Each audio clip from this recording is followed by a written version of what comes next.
నమస్కారం. నేను మీ రవికాంత్. మీరు చూస్తున్నారు స్పాట్‌లైట్ టీవీ. ప్రతిరోజు తాజా వార్తలు, రాజకీయ విశ్లేషణలు, జాతీయ మరియు అంతర్జాతీయ పరిణామాలను మీ ముందుకు తీసుకువచ్చే మా ప్రయత్నంలో మరో న్యూస్ బులెటిన్‌తో మీ ముందుకు వచ్చాం. ముందుగా ఈరోజు ముఖ్య వార్తలు. ఆంధ్రప్రదేశ్లో వర్షాలు, వాతావరణ హెచ్చరికలు. వస్తు ప్రమాదం, టైర్ పేరడంతో అగ్ని ప్రమాదం. గోదావరిలో విషాదం, 5గురు విద్యార్థులు మృతి. పశువులకు ఉచిత టీకాల కార్యక్రమం ప్రారంభం. ఏపీలో భారీ స్టీల్ ప్లాంట్కు శ్రీకారం. ఆంధ్రప్రదేశ్ తీర ప్రాంతాల్లో ఆకస్మిక వర్షాలు కురిశాయి. విశాఖపట్నం సహా పలుచోట్ల ఈదురుగాలులు, మెరుపులతో కూడిన వర్షాలు నమోదయ్యాయి. మరికొన్ని రోజులు ఇదే పరిస్థితి కొనసాగవచ్చని వాతావరణ శాఖ హెచ్చరించింది. మరోవైపు రాష్ట్రంలో బస్సు ప్రమాదం చోటు చేసుకుంది.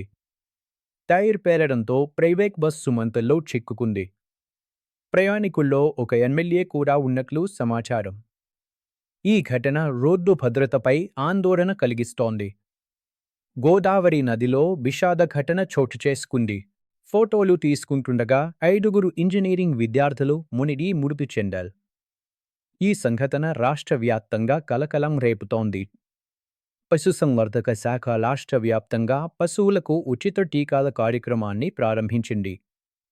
లక్షలాది పశువులకు వ్యాక్సిన్ ఇవ్వనున్నట్లు అధికారులు తెలిపారు. పరిశ్రమల రంగంలో భారీ పెట్టుబడులకు శ్రీకారం చుట్టారు. ఆంధ్రప్రదేశ్లో భారీ స్టీల్ ప్లాంట్ నిర్మాణం త్వరలో ప్రారంభం కానుంది. ఈ ప్రాజెక్ట్ రాష్ట్ర ఆర్థికాభివృద్ధికి దోహదపడనుంది. పేదల కోసం గృహ నిర్మాణ పథకంలో కీలక నిర్ణయం తీసుకున్నారు.